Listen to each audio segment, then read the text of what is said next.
Prithvi Shantirantariksha Shantir Dyau Shantir Disha Shantiravantara Disha Shantiragni Shantir Vayu Shantiraditya Shantir Chandrama Shantir Nakshatrani Shantirapa Shantiroshadaya Shantir Vanaspataya Shantir Gau Shantiraja Shantirashva Shantir Purusha Shantir Brahma Shantir Brahmana Shantir Shantireva Shanti Shantir Me Astu Shantihi.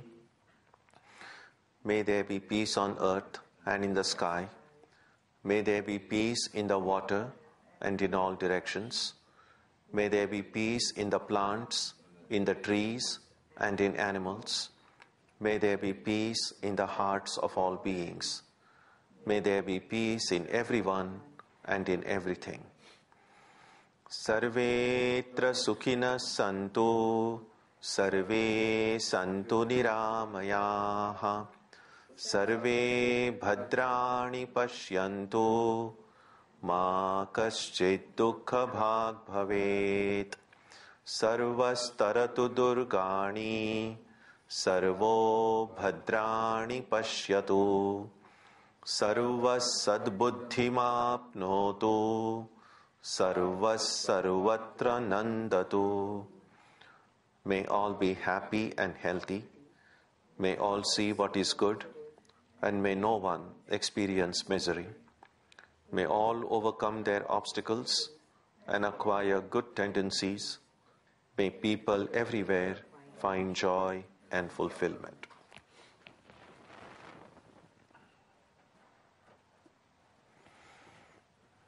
Let us now spend some time touching the center of peace and joy in our hearts. A good way to begin the practice is to withdraw the scattered energies of the mind and bring them to rest on one point. That point can be our own breathing. Let us therefore practice breathing with awareness. As we breathe in, let us visualize that our body and mind are being filled with love, strength, and compassion. And as we breathe out, let us release all the stress, anxiety, and exhaustion in the body and mind. Let us practice this way for a while.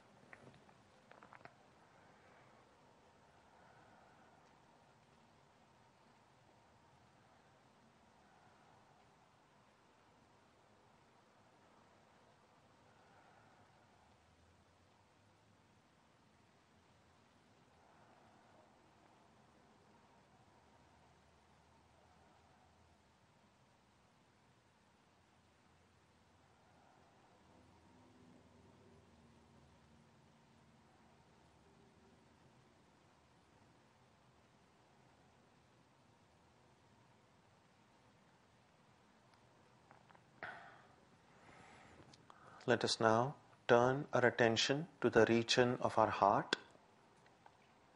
Although God is present everywhere and in everyone, the divine presence can be felt most clearly in our hearts.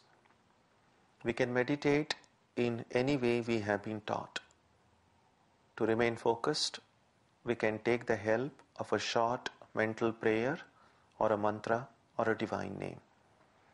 Let us now spend some time dwelling on the presence of God in our hearts.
Om Asatoma Satkamaya Tamasoma Jyotirgamaya Mrityorma Amritam Gamaya Aviravirmayeti Rudrayatte Dakshinam Mukham Te Namam Pahi Nityam. May the Divine lead us from the unreal to the real, from darkness to light, from death to immortality. May the Divine Consciousness fill our hearts and protect us.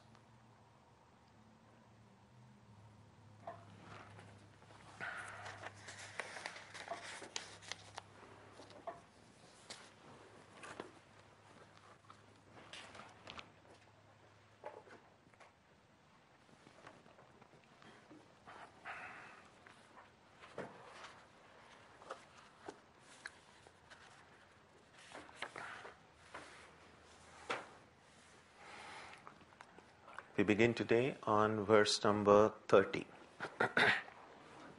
Let's chant together. Yo mam pashyati sarvatra sarvam cha mai pashyati tasyaham na pranashyami Sachamena pranashyati.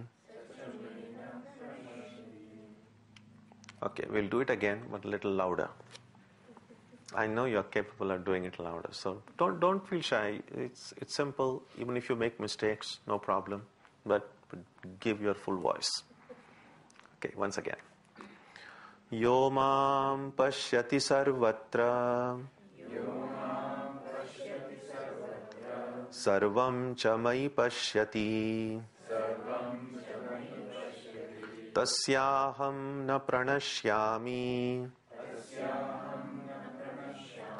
sachamena pranashyati. He who sees me everywhere and sees all things in me does not lose sight of me, nor do I of him.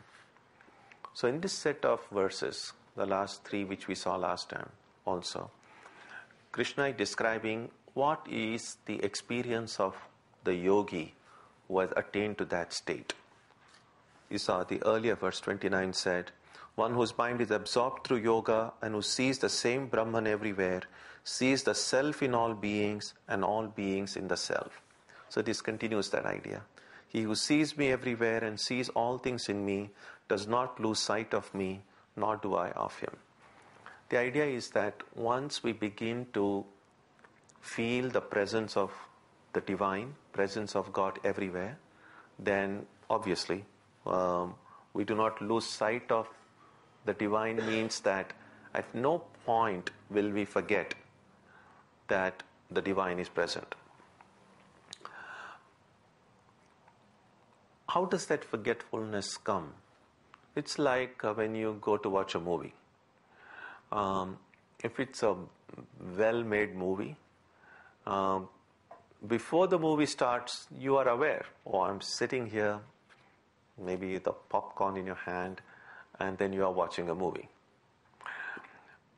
But if the story is so absorbing and the movie is so well-made, you can get so caught up in that movie that you might forget. You might forget that you are watching a movie. You might forget to pop the popcorn in your mouth because you're so caught up in that story.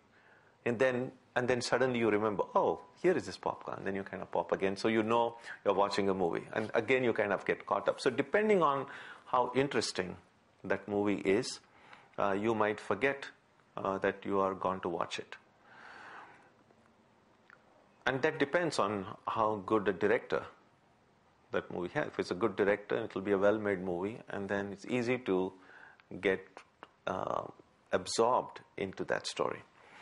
Now, this movie of the world, 3D movie, the director is God. So obviously, you can't get a better director than that. So it's so well made that we have forgotten that we are supposed to be just watching this movie. It's so interesting, and being 3D, it's even more realistic. So we have kind of got sucked into that movie. We have become a part of that movie. Instead of being just the audience, we have become a part of it. And therefore we have lost. We don't even know. We have forgotten our own selves what to think of anything else. But here, once the yogi sees the presence of God everywhere, at no point does the yogi forget that this is all God. So it's not that the yogi is not able to see, an enlightened being is not able to see the world. That's not true. An enlightened being sees the world just like you and I do. The only difference is we are a part of this world. We don't see it as witness, as observers. We are into it. While a yogi, while enjoying this movie of the world, also recognizes that it's really just filled with nothing but the divine. That is what is meant by does not lose sight of me, and nor do I of him. Now, how would the divine lose sight of me? Divine never does. But because the enlightened one is aware of the presence of the divine, such a person is also aware that God or the divine is always seeing him or her. So, we mentioned this briefly last time, that sometimes we feel, when will I get God's grace? When will God's grace come to my life? That's not because God's grace comes sometimes and sometimes doesn't. What it means is that God's grace is always available. But because I'm not aware of the presence of God, that grace is there and yet I don't feel it, I don't see it, I don't notice it. And because I don't notice it, I can't use it. That is what Sri Ramakrishna meant when he said, the breeze of God's grace is always blowing. We just need to set the sails of our boat. So if you are in a sailboat, what do? You really don't have to do much. Just have to raise the sails, see that the wind is caught in those sails, and the boat will move. Similarly, God's grace is always there, but we need to set the sail. Setting the sail here means, first of all, purifying our heart, and then making ourselves open to receive. So, like opening up the sails of the heart, if you like, so that God's grace will always be caught in it. That is what is meant by that such a person does not lose sight of me, nor do I of him. Verse 31. Sarva bhuta sthitam yo mam bhajatye katvama sthitaha sarvatha vartamanopi sayogi mai vartate. He who worships me, residing in all beings in a spirit of unity, becomes yogi, and whatever his mode of life lives in me. So not only does the yogi see God present in everyone and in everything, but worships me. Isn't that the natural response? If we truly love God, if we truly love the spiritual ideal, and we find that same spiritual ideal present in all, then we will be incapable of hating anyone. We will be incapable of being nasty to anyone, because that would be like hating God or being nasty to God. So, whenever we act negatively towards others, we have forgotten the presence of the divine in the person in front. That is why the practice of joining hands and sometimes saying namaste in Sanskrit, the idea is, I see the divine in your heart and I bow down to the divine in you, which really sometimes we might feel, why should I respect others? And especially, why should I respect people I don't like? Why should I respect people who are bad?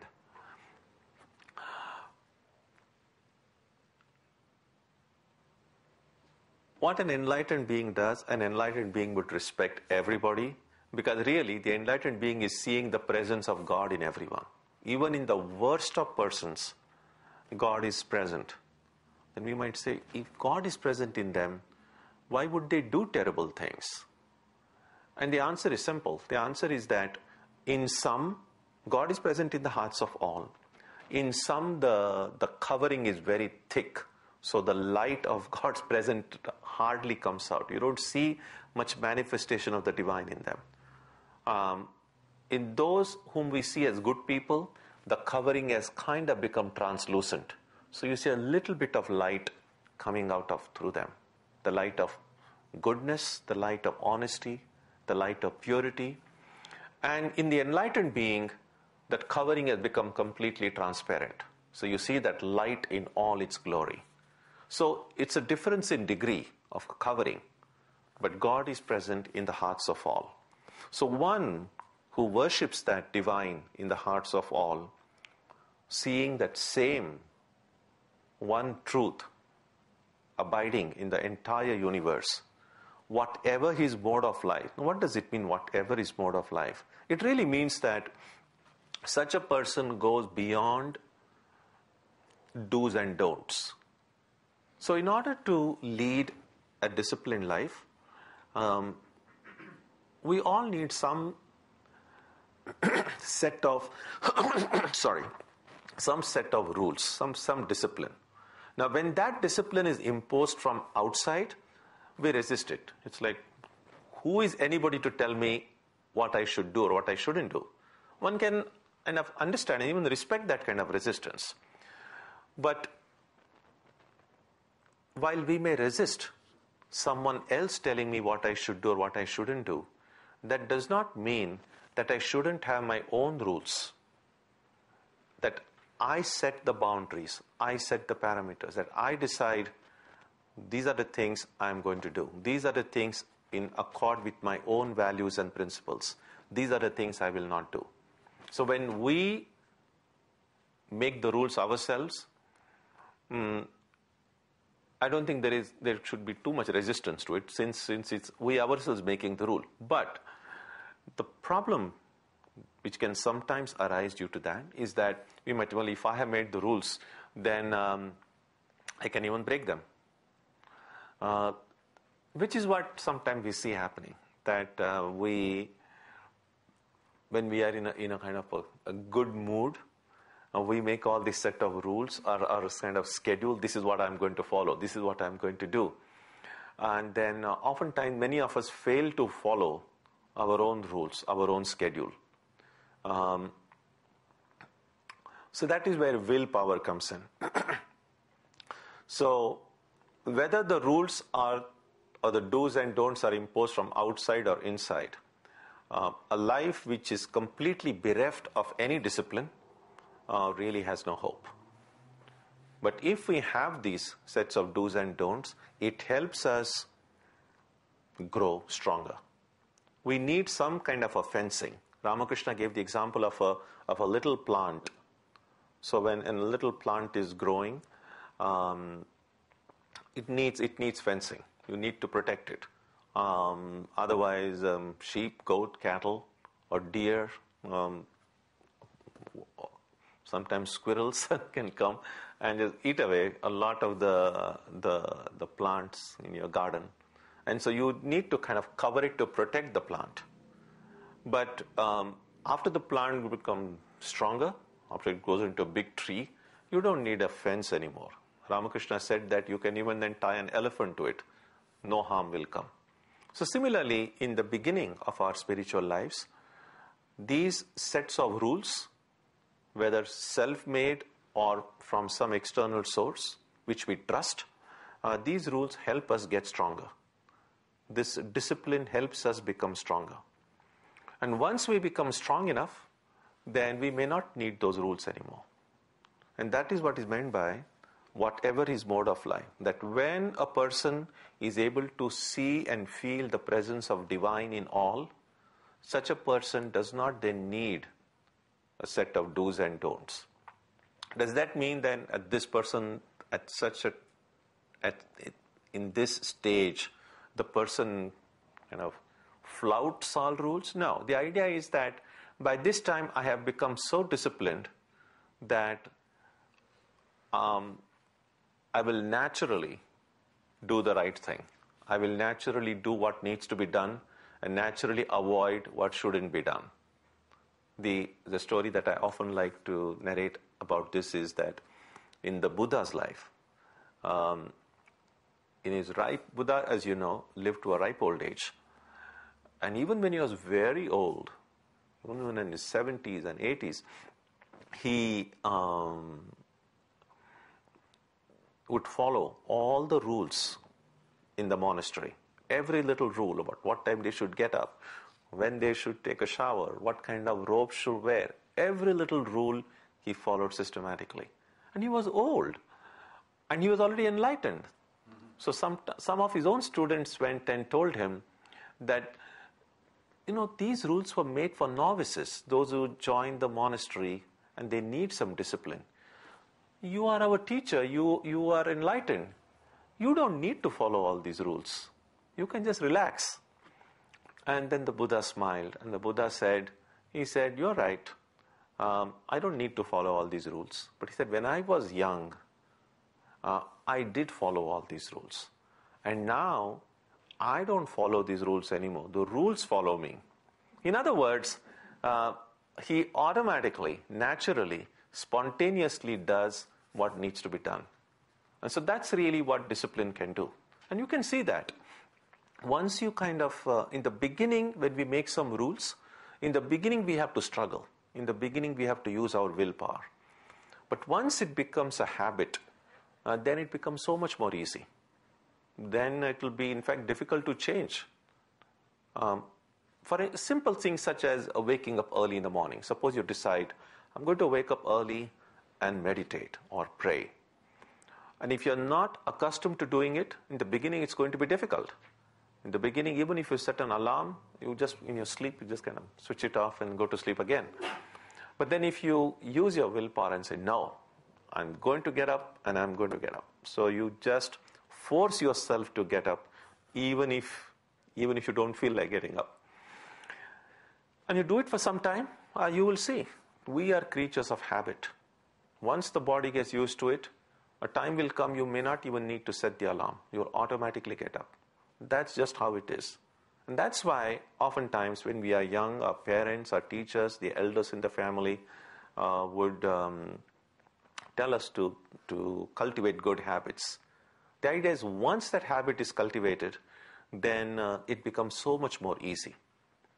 So cultivating new habits is tough. You need some amount of perseverance, some amount of practice.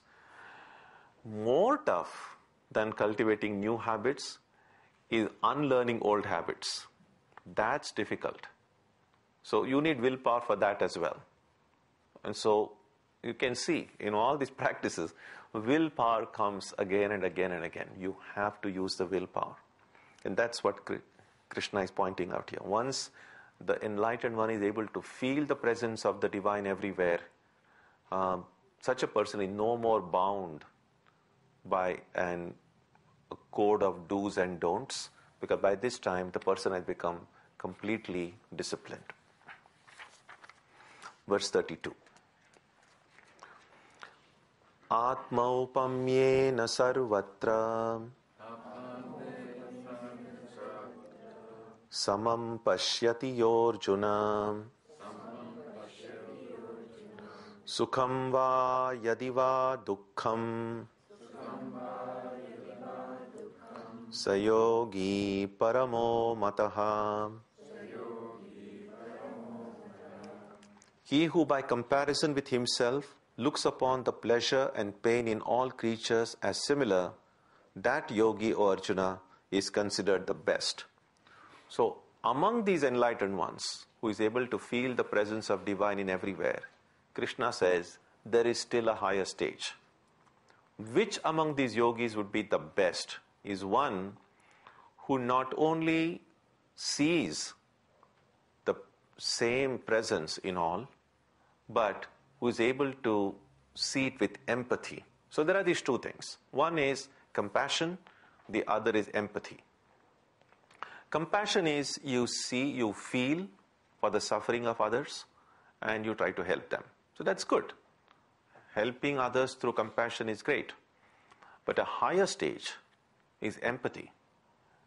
Because once you are able to see the presence of yourself in others and the presence of others in you, the same one divine present in all, then you become more sensitive to the simple truth really, which should have been obvious, but something that we often forget. And that is, just as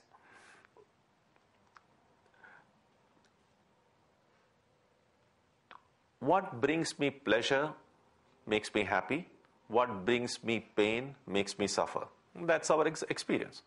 But because I'm able to see the same divinity in all, then I recognize it's true not just for me, it's true even for the person in front of me.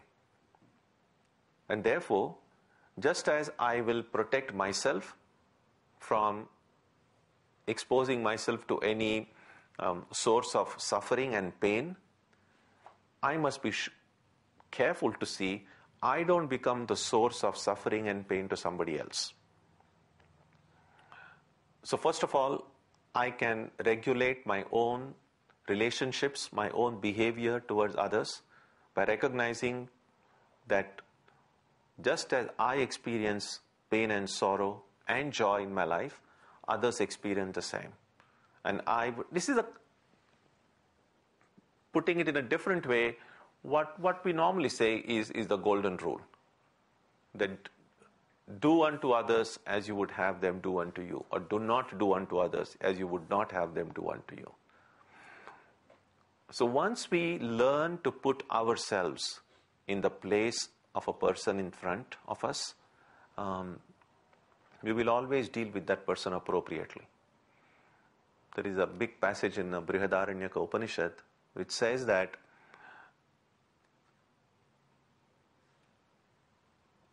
there are things in life which we like and there are things in life which we don't like. But there is one entity which everyone likes without exception. There is one entity which we cannot dislike, and that is just yourself.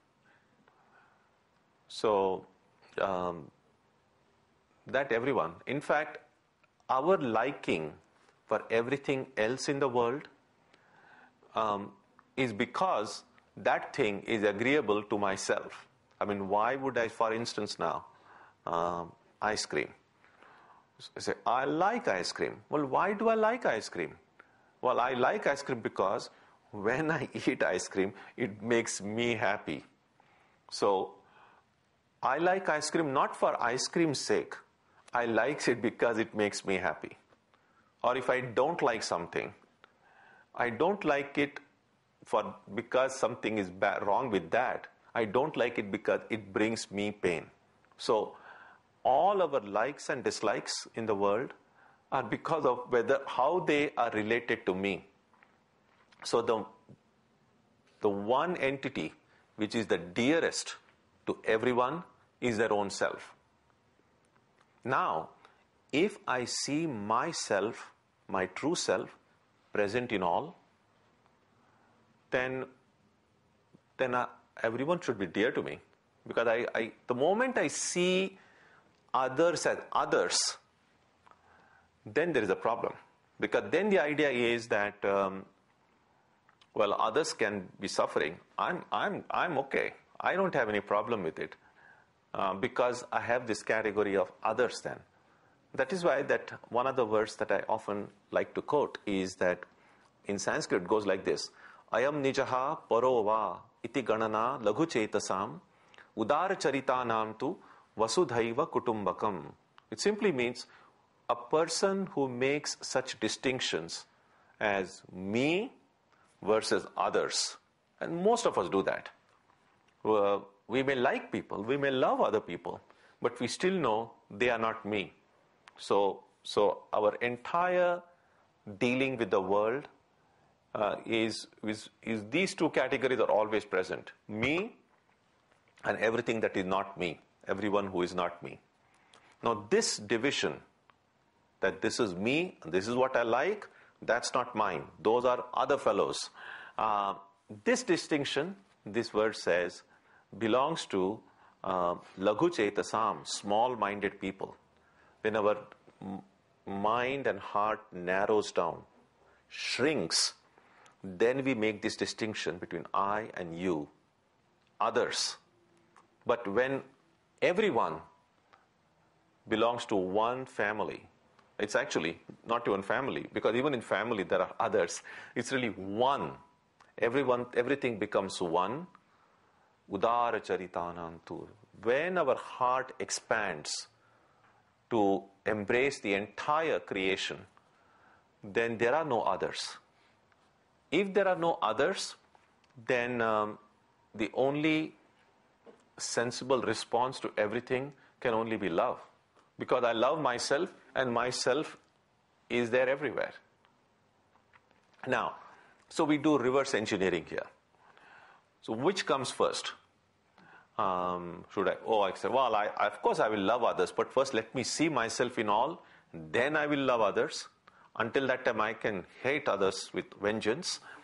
Or I can make an effort now, even though it may be difficult, it may be sometimes, it may almost seem impossible to love some people. But if I make an effort to look with kindness, look with friendship at least to begin with, to eliminate hatred from my heart, to eliminate jealousy from my heart. Although it will be difficult, we may fail, we may forget to do so a lot of time, but we keep on trying, keep on trying, keep on trying. The more we succeed in doing this, the more we break down this category, this division of the world into me and not me. The more we are able to experience that oneness, that is when real peace, real joy, real contentment, real freedom is experienced. The freedom that we experience now is a very limited freedom. Because where there is true freedom, there is no pain, there is no suffering. So right now, many of us feel free in many ways, no doubt about it. And in certain ways we are free. But no one can deny that we do experience pain in our lives. We do experience suffering in our lives. Which shows that we are not completely free. That in some respects, in some ways, we are kind of bound. Now, if we want to be completely free and experience this great contentment and joy and fulfillment, then Krishna says we must learn to see ourselves in everyone. That's the idea. Now, of course, this is it's wonderful to listen to, but it's also a very high ideal. What it involves is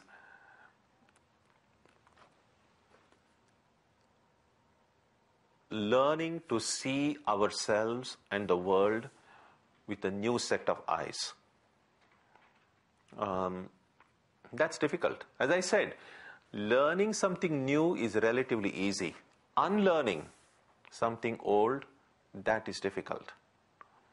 And because we have gotten so used to seeing ourselves as these limited, mortal, human creatures, and seeing this me and the world, as these categories have become so deeply ingrained in our head and heart, that learning to see the world in a different way is not going to be easy. It's not impossible, but it's not going to be easy.